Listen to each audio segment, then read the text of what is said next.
Hi, today I'll be showing how I usually go about drawing mouths. I apologize if I sound like I have a little bit of a lisp today. I just got out of the dentist and I'm still pretty numb. um, so I like mostly with like mouths and teeth is what I wanted to go over today. This is completely unscripted in case it's not obvious. Let me see. So, some general ways of just how I draw like teeth by themselves is I usually will um, draw out like curved rectangles if I wanted to just like practice getting the feel of teeth. And this isn't like me drawing them like specifically with a face, but we'll get there.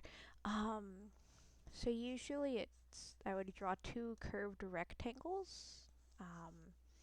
And that's to sort of like just get the gist of like the upper jaw and the bottom jaw. Um, and from there, you would. I tend to draw them somewhere between like more detailed and also simplified. And you can always go back and do more as well. Um, so usually sometimes I'll start from the sides, but today I'll probably start from the middle just to get an easier breakdown of where I wanted to put in the incisors.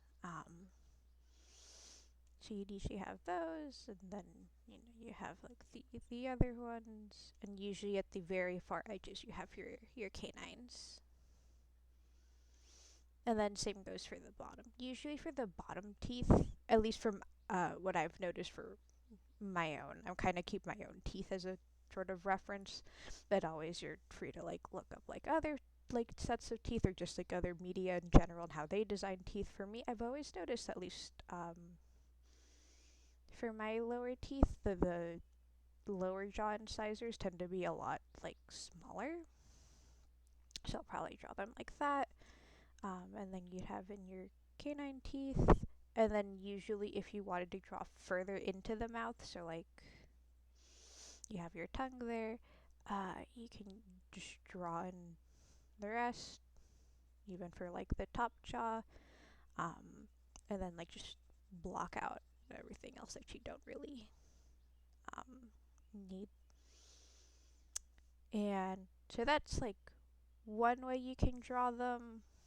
Um, of course, if you wanted to like go into like a more detailed, um, you could add like the gums from like off onto this like from the jaws themselves. Um, or if you wanted them to be more blocky, you could just erase some of the lines here, so they're less defined. Um,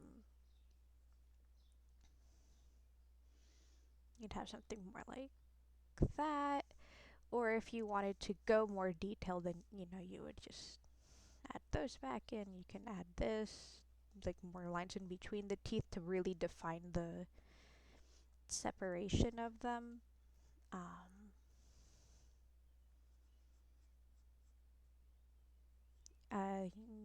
something like that. It's usually for more like realistic art.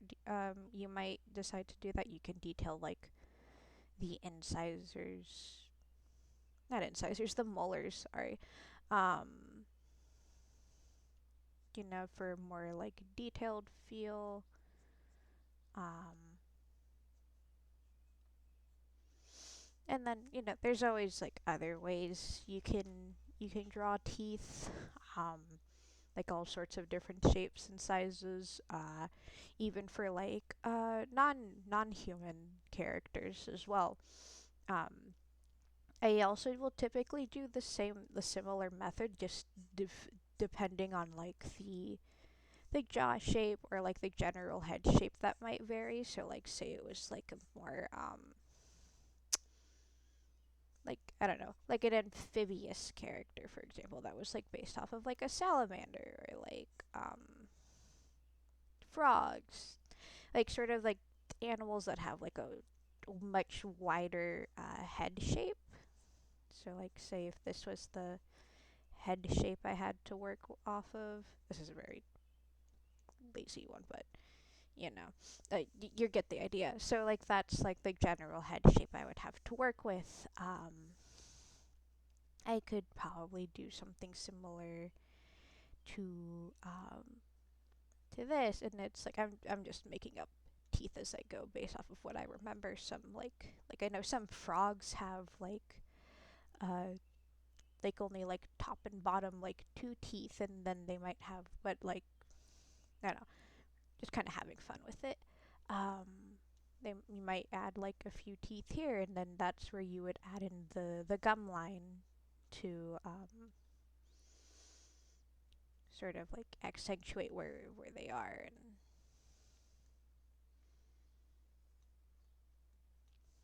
like something like that. Um, and then like let's say that's like the top lip if you wanted to go like that far. You know, like things like this was a really badly done one, but um, yeah. Could you tell this was unscripted? But let me see. Or if you wanted to do, say, from the side, it's also more or less this. Well, yeah. Um, they're more straight rectangles as you're not like up front, so you don't really need to see the curve of the teeth as much.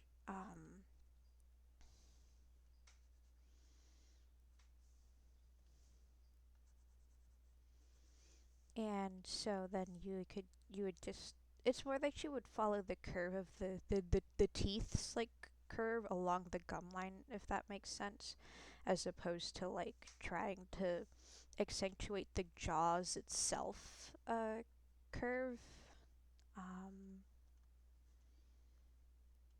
yeah, something like that, and then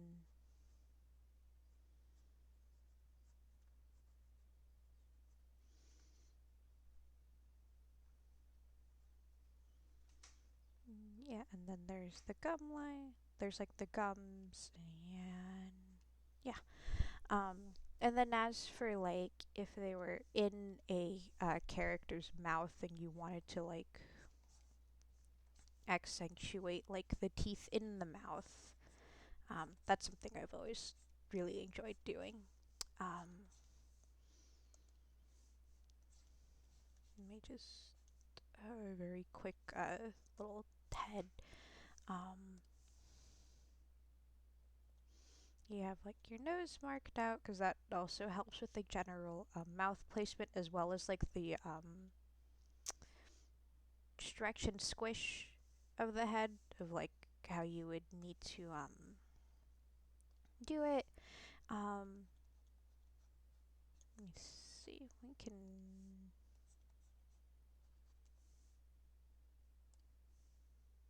make this a little thicker.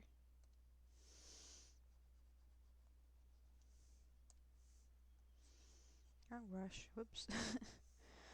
um,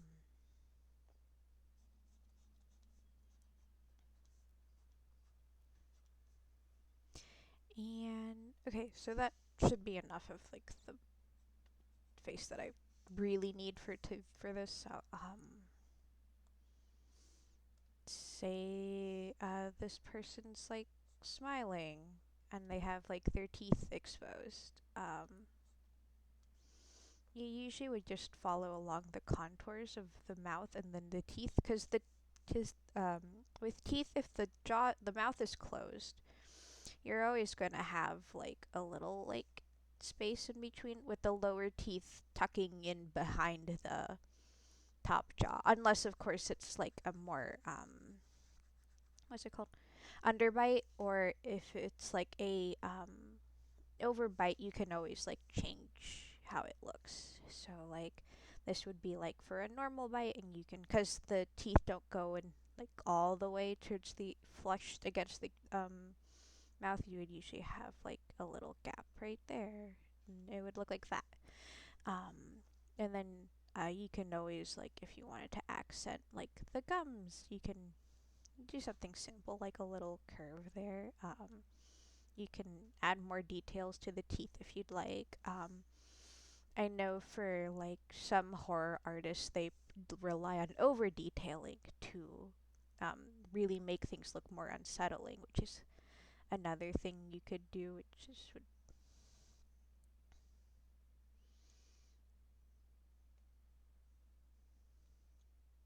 something like that if you were so inclined to do that. For like other types of bites, let me see, you could do for like an underbite, you could leave the top jaw where it is. Not underbite, overbite, my bad. And you could exaggerate like the separation between the two jaws, like sets of teeth. You do something like that. You can, yeah. Or if it was a underbite, you could, let me see, because from my understanding with underbites, the top jaw is like I think slightly pushed back. I could be wrong. I just also know that the lower jaw is much is protrudes a bit more outward. So then you could do something like that. Or if it was something less pronounced, you could do